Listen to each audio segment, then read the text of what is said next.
운전자들이 할 일이 없으니까 컨텐츠 제공해야 됩니다.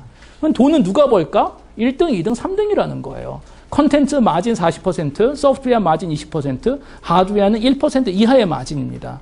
결국 무인 자동차 비즈니스 모델은 현재 PC 모델하고 비슷해진다는 게 결론 중에 하나입니다. 언제 이런 일이 일어날까? 한 2025년 정도면 기술적으로 무인 자동차 자율주행이 가능할 거라고 얘기를 합니다. 이 얘기는 절대로 2025년에 갑자기 모든 자동차가 자율주행으로 바뀐다는 얘기는 아니고 기술적으로만 가능하다는 얘기입니다. 그 다음 시나리오는 예측 불가능한 게 이건 사회의 선택입니다.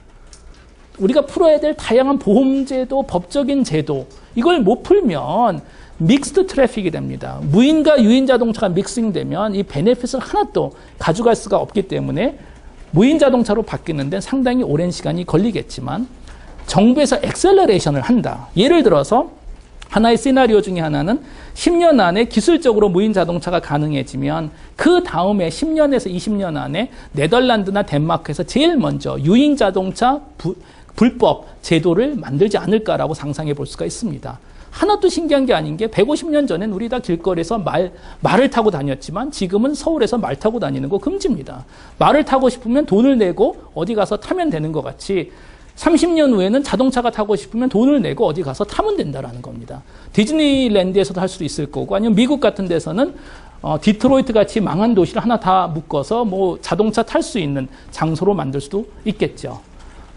4차 산업혁명의 뭐 다양한 로보틱스도 지금 변화가 있고 특히 ABB 그 다음에 쿠카 같은 경우에 마이크로소프트하고 협업을 하고 파눅 같은 경우에는 프레퍼 네트워크라는 동경대학교 교수님들이 많은 딥러닝 회사들하고 협업을 하기 시작했습니다.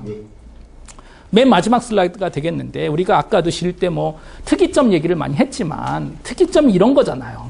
딱. 그럼 우리가 항상 얘기를 하는 거예요. 야, 니네 특이점에 왔었는데 왜 아무것도 안 했냐. 문제는 이런 그림은 역사책에서만 그릴 수 있다는 거예요. 사실은 이렇죠. 어디 가는지 우리도 몰라요. 특이점이 이렇게 올 수도 있고 이렇게 올 수도 있고 영원히 안 올 수도 있고 이게 우리가 어렵다라는 거죠. 분명히 변화가 오긴 오겠지만 정확하게 언제인지 모르는 상태.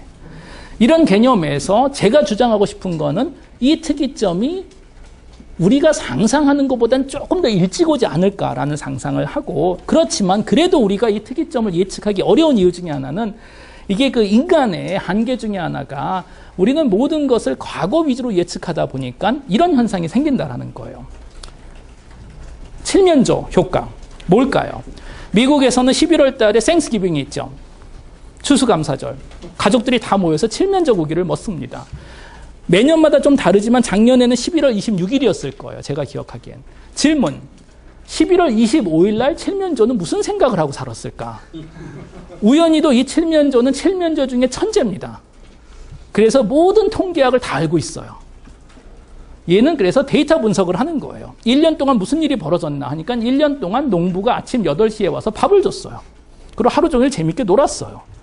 그럼 농부는 좋은 사람이고 그 어느 방법을 사용해도 11월 26일은 그동안 1년 동안 다를 이유가 하나도 없습니다. 그런데 우리는 잘 알죠. 11월 26일 날 농부의 역할이 약간 달라지고 상상하지 못한 일이 하나 벌어집니다. 이게 바로 특이점이라는 건데 결국 우리도 10만 년 동안 호모사피엔스 역사 동안 지적인 노동은 인간만 할 수 있다라는 그 믿음을 가지고 살고 있다 보니까 어느 한순간 우리하고 비슷한 수준 또는 더 빠르고 정확하게 지적인 노동을 제공할 수 있는 또 하나 존재가 나타나는 것에 대해서 거부감도 많을 뿐만이 아니라 상상하기 상당히 어려운 게 아닐까 주장해 봅니다. 네, 감사합니다.